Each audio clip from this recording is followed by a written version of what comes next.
Right now at 4 o'clock, eastbound I-70 is back open near 6th Avenue after a crash and closure earlier today. Yes, traffic still moving pretty slowly in that area. 6th Avenue is still closed in the area of I-70 for cleanup. This crash happened just after 11 o'clock this morning. Here it is.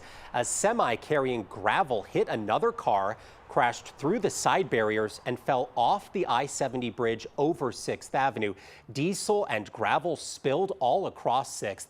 A witness, another truck driver we spoke with, said that he thinks the driver may have been distracted. These rock trucks come down I-70 way too fast and get in the fast lane, and they get distracted either talking on the radio or texting on their phone. And the highway up there is not in the best condition anyways. There's ruts and it makes your truck move around. He just wasn't paying attention, in my opinion, and lost control and went right off the highway. The semi driver was injured in the crash. They were taken to the hospital. Switching gears here, taking a live look outside. Oh my gosh, another day near 80. If you're ready for cooler weather, you won't have to wait long. Our weather impact team is tracking a cold front heading our way. Beautiful start to the weekend, a little early start with that lovely weather, and this late summer weather just continues all the way into fall. Kathy, are you going to be riding your horse this weekend? Oh, yeah. Yes, I am. Yes, I am. I went out already once this week, but for sure, because you never know. I mean, a month from now, where will we be, right? I mean, it could be colder, it could be snowy. You just have to grab onto these days and squeeze out every ounce of fun that you can, because winter is coming. I know that's from a popular show. It is fall outside right now. We have lots of color in the foreground and just a beautiful day. We will go even warmer tomorrow. So if you're taking a drive across the Front Range foothills or into the mountains, good for you, good weather for that. We are in the 80s here at the 9 News studios and at DIA, close to 90 in southeastern Colorado. Mountain temperatures are comfortable today as well. 83 in Grand Junction, 74 in Steamboat. The wind is picking up a little bit around Monument, Castle Rock. Not really a big impact, but this is the system we're tracking for the weekend.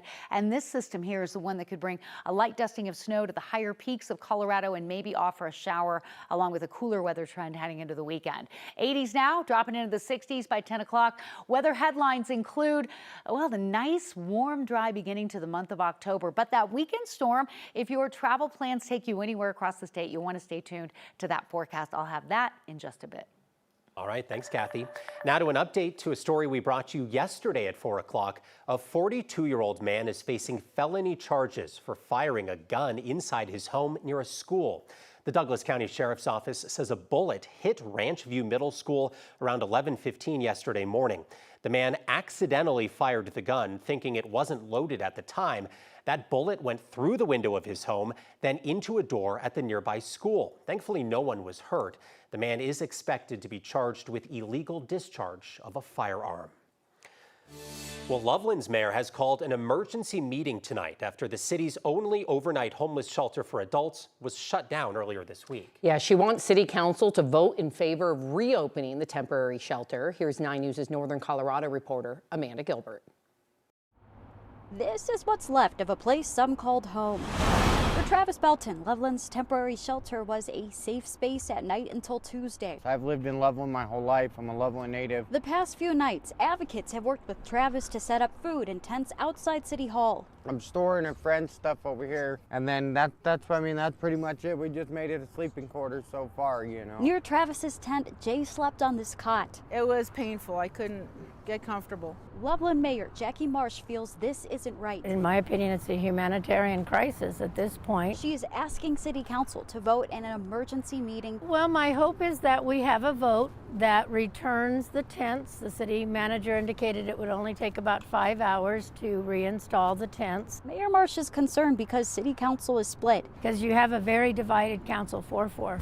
So is it futile to have a meeting where you could have 4 vote against and 4 vote for? Tie votes fail. Council member Stephen Olson says the South Railroad facility opened in 2023 as a temporary solution. Can't continue to operate the shelter. We've also spent $6.7 million in 3 years to operate that facility. The temporary shelter had heat, showers, and restrooms. This whole situation makes me sick. Jay and Travis want city leaders to remember colder months are coming soon. And Loveland cannot enforce its encampment ban right now because it doesn't have an overnight shelter. So people are staying outside of City Hall on public space. Now, this is the first time tonight that City Council is voting on this. The shelter closed when its permit expired. Reporting in Loveland, Amanda Gilbert, 9 News. The emergency meeting starts at 6 o'clock. Before any vote can happen, there will be unlimited public comment. City leaders in Loveland are also holding community meetings to talk about solutions for homelessness throughout the month. It is day 2 of the government shutdown, and neither side is showing signs of budging. While many federal employees are being furloughed, the White House is looking at a more permanent impact with massive layoffs. Look, it's likely going to be in the thousands. It's a very good question, and that's something that the Office of Management and Budget and the entire team at the White House here, again, is unfortunately having to work on today. No votes are scheduled in the Senate until tomorrow afternoon. Even if a deal is reached, the House isn't expected back until next week. Well, 2 people were killed and several others were seriously injured today after a man rammed a car into a crowd and then stabbed people at a synagogue in northern England. It came as worshipers observed Yom Kippur, the holiest day in the Jewish calendar. NBC's Matt Bodner reports from London. Good morning. Horrifying scenes out of Manchester today. Police now say that 2 of the victims of the attack are dead, and they've separately confirmed that the attacker was shot by police and has also died.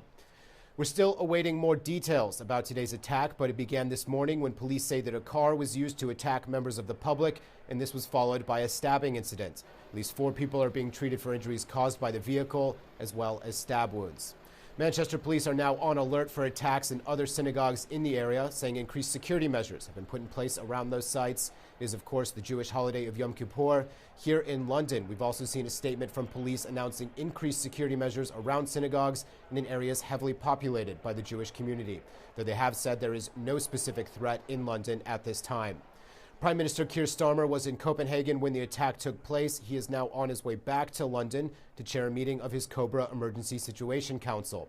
King Charles has issued a statement praising the speed of emergency responders to this incident and said that he is, quote, deeply shocked and saddened to learn of the horrific attack in Manchester, especially on such a significant day for the Jewish community.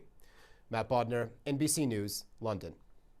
And British police declared the synagogue rampage a terrorist attack and said 2 people were arrested. The NTSB is now investigating what caused a low-speed collision between 2 Delta planes. It happened on the ground at New York's LaGuardia Airport overnight. The wing of one of the planes slammed into the cockpit window of the other as both were taxiing on the runway.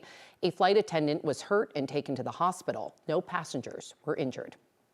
This collision is just the latest in a string of incidents at airports nationwide, putting tarmac and air traffic control safety under the spotlight. Within the last week, a Delta flight was forced to abort a takeoff in Atlanta after one of its engines caught fire. Tomorrow, Sean Diddy Combs will be sentenced for his prostitution conviction in New York. Today, one of Diddy's former girlfriends wrote a letter to the judge on Diddy's behalf.